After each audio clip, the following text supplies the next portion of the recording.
They say if you stare long enough at an empty house, it starts to stare back. Welcome back to the channel.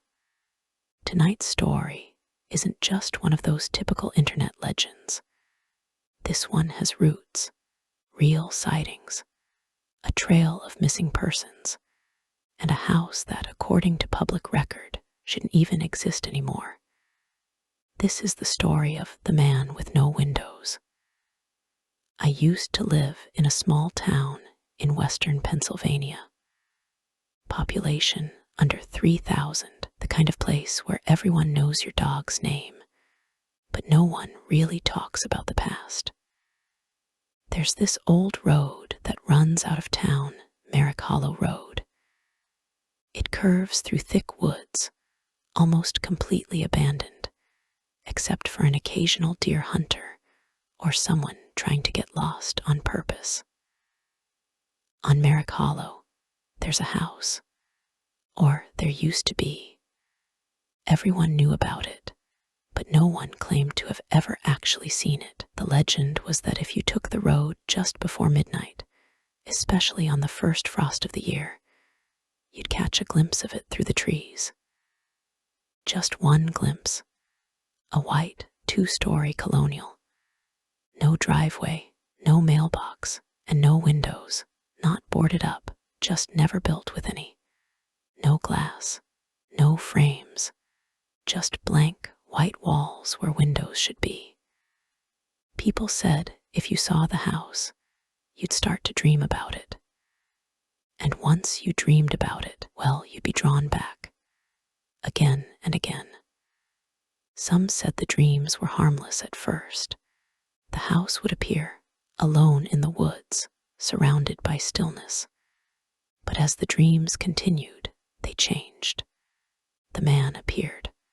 I always thought it was just a campfire story, something passed around by bored teenagers or made up by old men who'd had won too many beers out at the VFW. Until I saw it myself.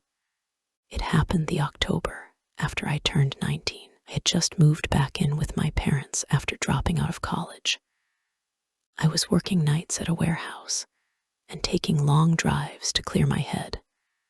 One night, I turned down Merrick Hollow Road without even thinking. It was nearly midnight. Frost had just begun to form on the windshield, and that's when I saw it. There, between 2 tall trees, it stood. Silent, white, blank, no porch, no lights, just there. I braked hard, heart pounding. I swear I didn't see it, and then I did. Like it appeared between blinks. There were no signs of life, no road leading to it, but my headlights caught a figure standing beside the house. A man in a long, dark coat. Tall, thin, facing the road but not looking at me. I blinked and he was gone. I turned the car around so fast I nearly spun out. I didn't look back, didn't even think. But that night was just the beginning. The dreams started 3 days later. In the first one, I was standing in the woods, looking at the house. I couldn't move. I could hear my own breathing, heavy and sharp. The man was closer this time, standing behind a tree, half his face obscured. No eyes, just smooth skin. In every dream, he was closer, closer, closer, and I was never able to wake up until he reached me. Then I'd snap awake, sweating, gasping, heart racing. Sometimes the dreams felt like hours. Other times, I woke up within minutes, but always the same feeling, like something was slowly creeping into my life, night by night. And it wasn't just at night anymore. Shadows in corners, voices in static, faces in fogged windows when I was sure I was alone. Every glimpse, every sound felt like a warning or an invitation. I started seeing things out of the corner of my eye during the day. A tall figure reflected in a storefront window, gone when I turned. Flickering movement in the rearview mirror, At one point, I even stopped using mirrors entirely. I started to dread sleep, not just the dreams, but what might follow me back from them. It started with dreams, but it didn't end there. A few days after that first nightmare, things began to change in waking life. Subtle things at first. I'd catch the scent of damp wood and old smoke in my bedroom. My phone would glitch at night, screen flickering, battery draining, even though I'd barely touched it. I heard things too. The low creak of stairs when no one was home. The faint sound of footsteps pacing just outside my window. I chalked it up to stress, lack of sleep. That's what I told myself, until the dreams started changing. I wasn't just seeing the house anymore. I was inside it. One night, I was walking down a hallway that stretched forever. Each door I passed looked the same. Warped wood, no handle, just a number carved into it. Not painted, carved. I remember one, 1963. Another, 1987. A third, 2006. The air smelled like rust and mold. The wallpaper pulsed beneath the dim overhead light, like lungs breathing behind the walls. In the dream, I reached for one of the doors. And just before I touched it, I woke up screaming. I couldn't shake the feeling that those dates were important. They stuck in my head like splinters. I went to the library again, this time digging deeper. Local obituaries, old newspapers. I even checked out books on regional folklore. Most of it was dead ends, but something connected when I found an archived article from October 1987.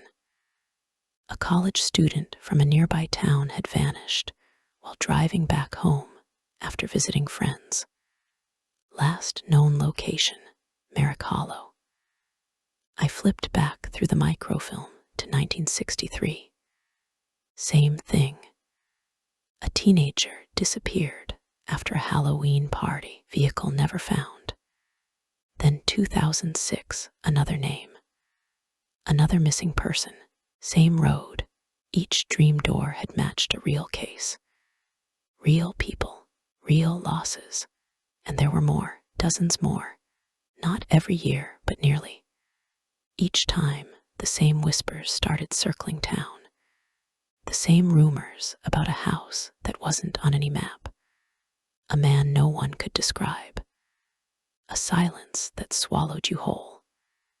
The final confirmation came one night when I stayed late at the library. The place was nearly empty, and I was going through police files someone had digitized, but never indexed properly. Buried in a folder labeled Unsolved MISC, I found it. A scanned photo. Black and white, grainy, the house. Even without windows, it was unmistakable. The angles, the porchless front, the barren yard.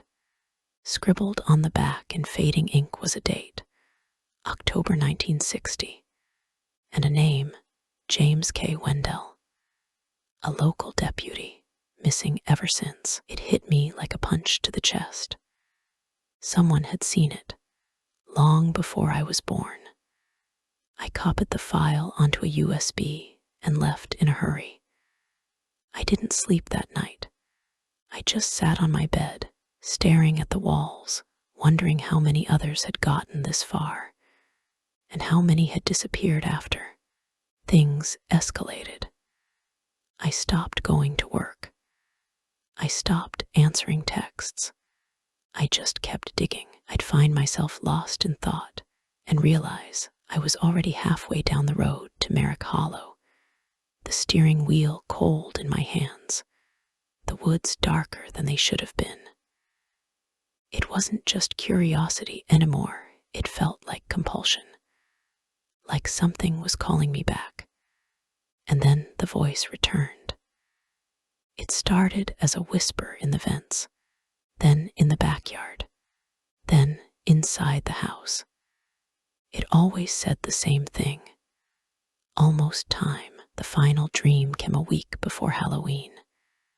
In it, I was standing in front of the house again. This time, the man was closer, only a few feet away, still faceless, still unmoving. But now I could hear him breathing, slow, deep, like the wind through hollow bones. I tried to back away, but the trees behind me shifted, closed in. There was nowhere to go. He raised one hand and pointed at the door. It opened slowly, creaking, groaning. Pitch black inside. I woke up with blood on my pillow. A nosebleed so bad I'd soaked through the sheets. I took it as a sign. October 27th. One day left. Whatever was happening, whatever I'd stirred up, it was about to come to a head. I didn't want to go back. Every instinct told me not to. But I knew it wasn't over until I did. October 28th. I left just before dusk. Packed a flashlight, camera, and my recorder, half hoping I wouldn't find anything, but knowing I would. The drive to Merrick Hollow was longer than I remembered. Or maybe it just felt that way. The road seemed to stretch on endlessly, trees closing in from both sides like a tunnel. When I arrived, I parked at the same turnout as before. Leaves crunching under my boots, breath fogging in the cold. There was no wind, no sound at all. Just the feeling that something was waiting. I walked for 15 minutes, maybe 20, before I saw it again. The house, standing exactly where it shouldn't be. Only now it was different. Taller, wider, still windowless. But the white paint had turned gray, streaked with something dark, like it had been weeping. And the front door was wide open. I stood there for a long time, frozen. I wanted to run. Every nerve in my body screamed for it. But I stepped inside. Immediately, the temperature dropped. My breath hung in the air like smoke. The light from my flashlight barely pierced the dark. The layout was wrong, impossible. What should have been a modest colonial interior was vast, cavernous. The walls stretched high and narrow, like I was inside a cathedral built by someone who'd never actually seen one. Every surface was warped, angles bent where they shouldn't. The wallpaper twitched at the corners, pulsing like veins under skin. I heard footsteps above me, slow, deliberate. He was here. I climbed the stairs. Each step groaned under my weight, but I kept going. At the top, a hallway stretched left and right, lined with doors. Each one had a year etched into it, just like in the dream. 1963, 1979, 1994, 2006, 2015. They weren't just missing persons. They were captured moments, trapped lives, memories swallowed by the house and locked behind these doors. One door at the end stood open. And there he was, the man with no windows. He stood at the far end of the hallway, his long coat unmoving despite the chill. He had no face, but I felt him looking at me deeply, like he could see every thought, every secret I had ever buried. And then he spoke. Not with words, not with sound, just inside my mind. You came back. I couldn't move, couldn't speak. I tried, but my mouth wouldn't open. You let me in. The hallway shifted around me. The doors shook. The walls began to bleed. You are the window now. I dropped the flashlight. Darkness swallowed everything, but I could still hear him stepping closer. I turned and ran down the stairs, through the warped living room, into the cold. The house groaned behind me like it was collapsing or breathing its last. When I reached the road, I collapsed. I don't remember getting home. I just remember waking up in bed, covered in dirt and dead leaves. No sign of the recorder, no photo, nothing to prove what happened. But the dreams never stopped. That was 3 years ago.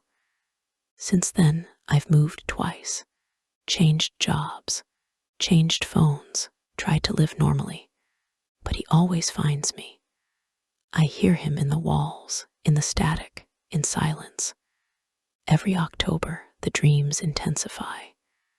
The hallway reappears. The doors shake. He gets closer, and now I'm not the only one. My brother told me he's been dreaming of a faceless man in a long coat. A friend in another state said she keeps seeing a white house where there shouldn't be one. And yesterday, someone emailed me a photo. Grainy, black and white, the house, different location, different state, same blank walls, same open door. It's moving. Or maybe it never stays in one place. So if you've seen it, if you've dreamed about him, don't go looking. Don't follow the voice. And whatever you do, don't open the door. Thanks for watching.